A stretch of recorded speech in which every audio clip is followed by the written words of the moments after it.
Good morning, dear students. It's me Atul Tyagi, and this is class 12 physics. We are studying here electric field of a line charge from Coulomb's law. Dear students, हमको एक linear charge दिया हुआ है, means एक consider कर सकते हैं कोई बहुत थिन वायर है और उस पर चार्ज यूनिफॉर्मली डिस्ट्रीब्यूटेड है, ठीक है, और उसकी जो लेंथ है वो इन्फिनिटी है, इनफाइनाइट लेंथ है. तो ये कंसीडर कर सकते हैं कोई लाइन चार्ज है हमारा, ठीक है, इस पर चार्ज यूनिफॉर्मली डिस्ट्रीब्यूटेड है, ठीक है, पॉजिटिव चार्ज डिस्ट्रीब्यूट है, तो फील्ड लाइंस हमारे आउटवर्ड निकलेंगी, जाहिर सी बात है, ठीक है. ये इनफाइनाइट लेंथ है इसकी, इस साइड भी इस साइड भी, कोई सी भी एक्सेस पर ले सकते हैं, चाहे एक्स एक्सेस पर ले लीजिए, वाई एक्सेस पर ले लीजिए, जेड एक्सेस पर ले लीजिए, इससे कोई फर्क नहीं पड़ता.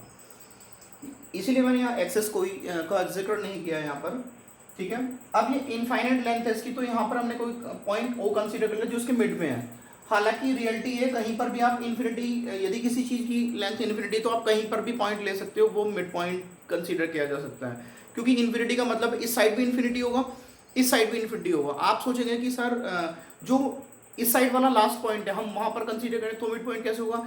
बेटा मैंने पहले ही बता दिया, इन्फिनिटी का मतलब जो एंड लेस हो, जिसका एंड ही ना हो, तो फिर आप कहाँ पर कंसीडर करोगे, ठीक है.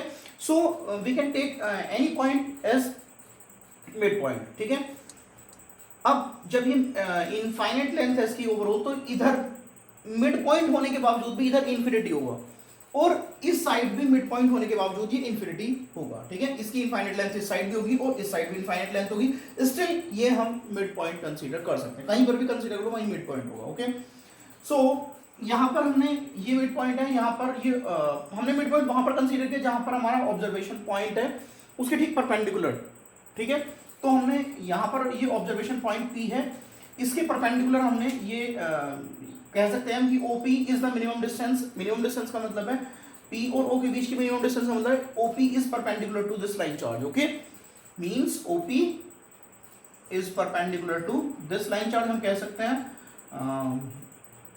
M डैश M कह सकते हैं, M डैश M कह सकते हैं, इस टाइप से, ठीक है. सो या फिर OP परपेंडिकुलर OM कह सकते हैं, या फिर OP परपेंडिकुलर OM डैश कह सकते हैं, नो प्रॉब्लम. सो यहाँ पर अब हम कोई पॉइंट यहाँ O से कुछ डिस्टेंस पर हम राइट साइड में कुछ डिस्टेंस पर हम कंसीडर कर लें L डिस्टेंस है और वहां पर कोई पॉइंट M है, यानी कि OM की डिस्टेंस कितनी है हमारी, M है. OM की लेंथ कितनी है हमारी, L है. OM हमारा L है, ये रहा हमारा L, ठीक है. इतने ही डिस्टेंस पर हमने लेफ्ट साइड में ले लिया कि कोई पॉइंट M डैश है, वहां पर क्या हमारा OM डैश क्या होगा हमारा, वो भी L होगा क्योंकि इक्वल डिस्टेंस है. अब यहाँ पर हम कंसीडर कर लेते हैं छोटे से लाइन एलिमेंट की बात कर लेते हैं, ये लाइन एलिमेंट और इधर भी ये लाइन एलिमेंट, ठीक है. लाइन एलिमेंट की बात करें तो DL होगा, यहाँ भी DL कंसीडर कर सकते हैं. अब जब ये डिस्टेंस इक्वल है, ये कांस्टेंट है हमारी, तो जाहिर सी बात है इनके थ्रू जो ये हमारा ट्राइंगल बनेगा, ये हमारा आइसोसेलेस ट्राइंगल बनेगा, सॉरी आइसोसेलेस, हाँ इस केस के लिए ट्राइंगल M डैश PM में हमारा ये आइसोसेलेस ट्राइंगल बनेगा इस सिचुएशन में, क्योंकि ये साइड और ये साइड इक्वल है, ये कांस्टेंट है, दोनों के लिए कॉमन है, ठीक है. So means triangle PM dash M is an isosceles triangle. It means to say that PM dash must be equal to PM, okay. अच्छा, ये लेंथ इक्वल है, ये लेंथ इक्वल है, ये है हमारा R. सो यहाँ पर हम पाइथागोरस थ्योरम अप्लाई करेंगे तो ये क्या होगा हमारा PM कैसे होगा हमारा, यहां पर हम कंसीडर कर सकते हैं, ऐसे कंसीडर कर सकते हैं POM, चाहे तो POM डैश भी ले सकते हैं, इससे कोई फर्क नहीं पड़ने वाला. तो ये जो आएगा हमारा hypotenuse square, this square plus this square, ये क्या R है और ये क्या L है, तो under root R square plus L square, okay. PM भी under root R square plus L square होगा, PM डैश भी under root R square plus L square ही होगा, ओके. सो स्टार्ट करते हैं. Consider an infinite line of charge with uniform linear charge density lambda. Lambda uniform linear charge density हमको पता होगा, lambda linear charge density होता है, ठीक है. Let point P is the observation point. Point P वो point है जहाँ पर हमें इसका इलेक्ट्रिक फील्ड फाइंड आउट करना है. So ये ऑब्जर्वेशन पॉइंट है, ओके. पॉइंट P हमारा ये रहा पॉइंट P, ठीक है. Let O is the mid point of this line chart. मैं आपको बता चुका हूँ कि O को हमने मिड पॉइंट कंसीडर किया था, ये रहा पॉइंट O हमारा मिड पॉइंट है हमारा. And the distance from O to P, O से P तक की जो डिस्टेंस है वो R है हमारी, ठीक है. Let us suppose 2 points M and M dash. M और m डैश इस टाइप से हैं कि वो l डिस्टेंस पर हैं, किससे, पॉइंट O से, यानी कि O m dash equals to l और O m equals to l, यहाँ से पता o m equals to l, O m dash equals to l, okay. The charge on small element dl is given by dq, क्या होगा हमारा, छोटा charge है तो हम कैसे कर सकते हैं, linear charge density multiply by जो लेंथ है, ठीक है। तो dq equals to lambda into dl, okay.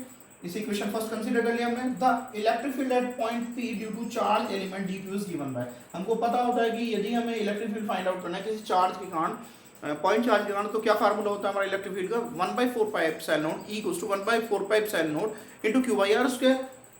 तो E इक्वल्स टू, यहाँ पर हमारा लेंथ एलिमेंट छोटा सा लिया है तो magnitude of vector dE equals to 1/4 pi epsilon naught dq, जो हमारा चार्ज है हमारा, अपॉन pm स्क्वायर, क्योंकि ये डिस्टेंस इनके बीच की pm है, ठीक है। नाउ फ्रॉम ट्रायंगल POM या फिर POM डैश ले सकते हैं आप, चॉइस आपकी, चाहे तो POM ले लो या फिर POM डैश ले लो, एक ही बात है। हमने POM लिया, ट्रायंगल POM लिया है वो वाला, ठीक है।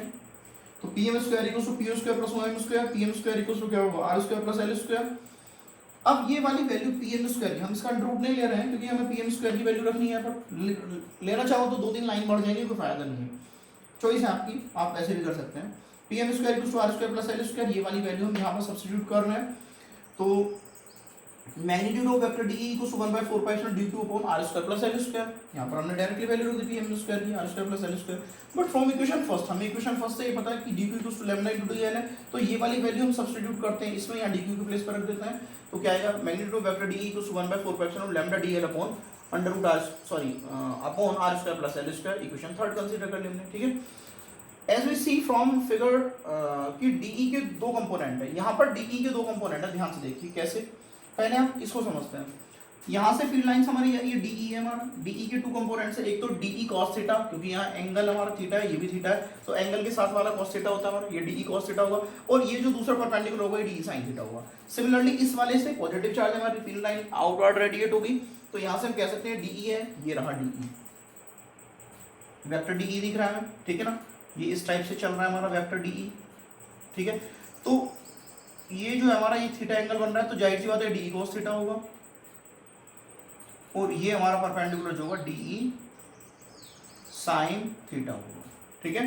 तो ये हमारा DE sin थीटा है, DE sin थीटा, ओके, और ये DE cos थीटा। अब ध्यान से देखें, इस वाली सिचुएशन में भी DE cos थीटा ऊपर है, और इस वाली सिचुएशन में भी DE cos थीटा ऊपर है, लेकिन इस वाली सिचुएशन में DE sin थीटा हमारा इधर है, और जबकि इस वाली सिचुएशन में DE sin थीटा इधर है, तो ये दोनों आपस में एक दूसरे को कैंसिल कर देंगे, DE sin थीटा से DE sin थीटा कैंसिल हो जाएगा, ठीक है। समझ में आ रही बात नहीं आ रही है, और केवल ये वाला हमारा ऐड होंगे, ये वाला और DE cos थीटा ये वाला, ठीक है। So we can take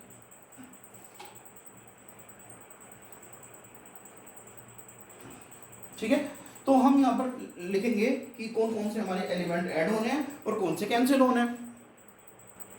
so dear students, DE has two components, मैं अभी बता रहा था, DE cos थीटा जो वर्टिकली अपवर्ड वर्क कर रहा है, ठीक है, और DE sin थीटा जो हमारा परपेंडिकुलर होगा इसके, यानी कि DE cos थीटा के परपेंडिकुलर, चाहे तो आप ऐसे बोल सकते हो DE cos थीटा के परपेंडिकुलर, या फिर आप ऐसे बोल सकते हो लाइन चार्ज के पैरेलल है, और पैरेलल टू लाइन चार्ज जो DE sin थीटा।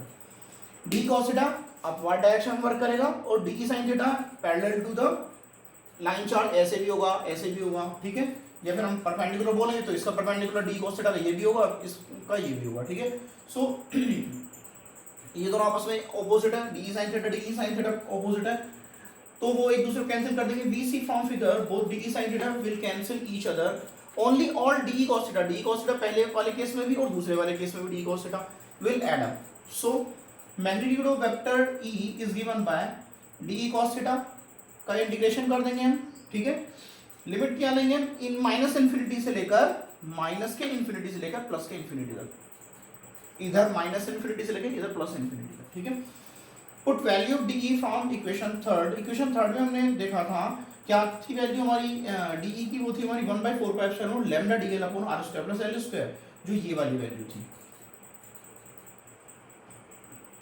ठीक है ना। सो हम रख देते हैं E की वैल्यू है मैग्नीट्यूड ऑफ E, हम ऐसे लिख सकते हैं मैग्नीट्यूड ऑफ वेक्टर E, हम ऐसे लिख सकते हैं E equals to limit sorry integration 1/4 lambda d l upon r square plus l square into cos theta.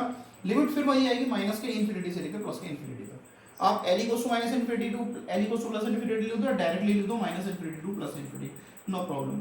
अब यहाँ ये एक मैथ्स में हमारा प्रॉपर्टी होती है इंटीग्रेशन में कि यदि सिचुएशन हमारी इस टाइप की हो कि limit integral X D X limit minus A to plus A, तो हम ऐसा कर लेते हैं कि इसका डबल हो जाता है मैग्नीट्यूड और ये लिमिट जो होती है जीरो बन जाती है, इसे ऐसे ही ले लेते हैं, ठीक है।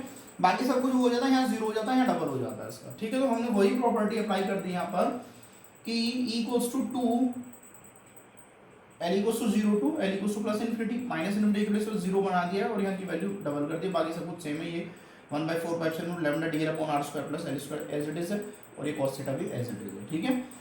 E इक्वल्स टू 2 इंटू 1/4, ये 2 हमारा ये कांस्टेंट क्या क्या हमारा यहाँ पर ये कांस्टेंट ऐसे बाहर लिख लो, लैम्डा भी कांस्टेंट है बाहर लिख दो, तो 2 इंटू 1/4 इंटू लैम्डा और limit 0 to infinity d l upon r square plus l square cos theta limit 0 to plus infinity. इसे इक्वेशन 4 कंसीडर कर लेते हैं।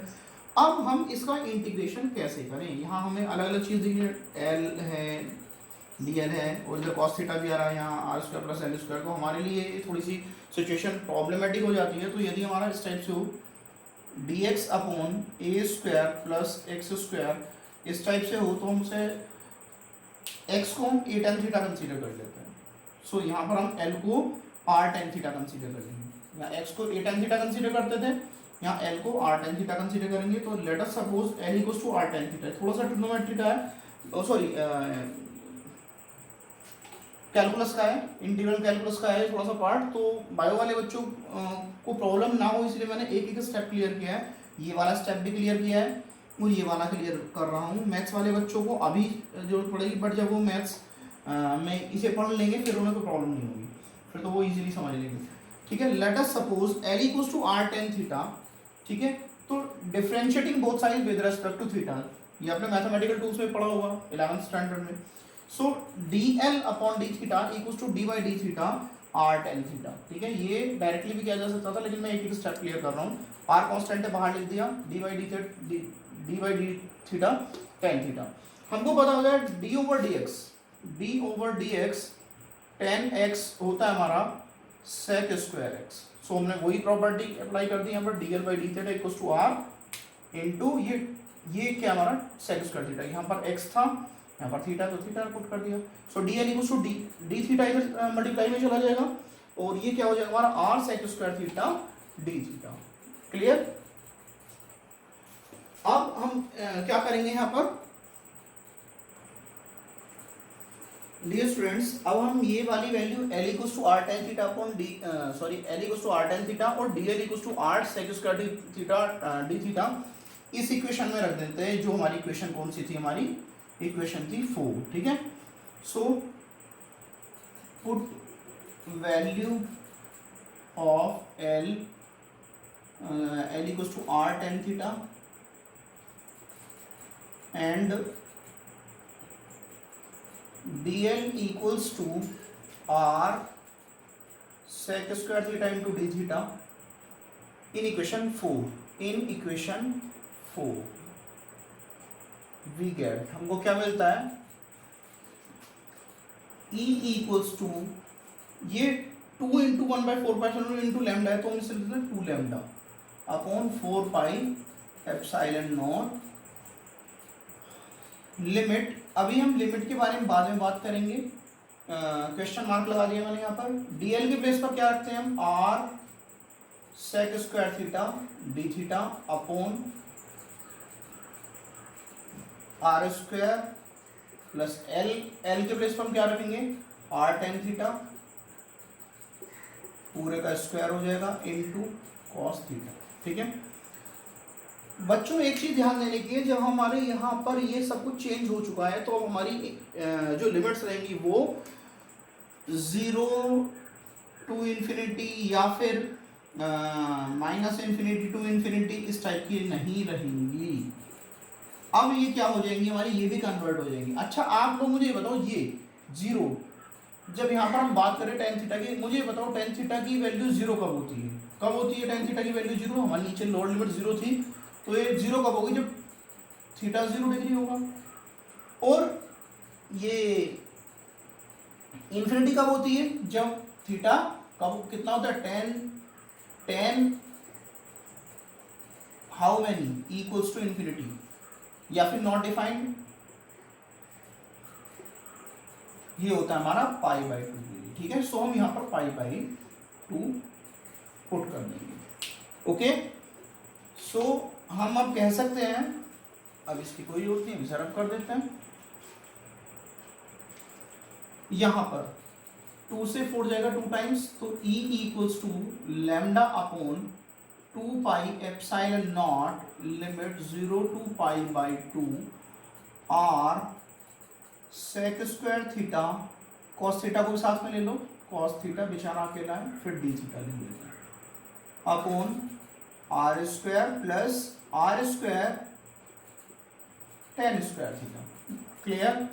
E equals to lambda upon 2 pi epsilon naught, यहां पर हमारा limit 0 to pi by 2 r sec square theta into cos theta into d theta upon r square, यहां पर common आ जाएगा 1 प्लस टेन स्क्वायर थीटा।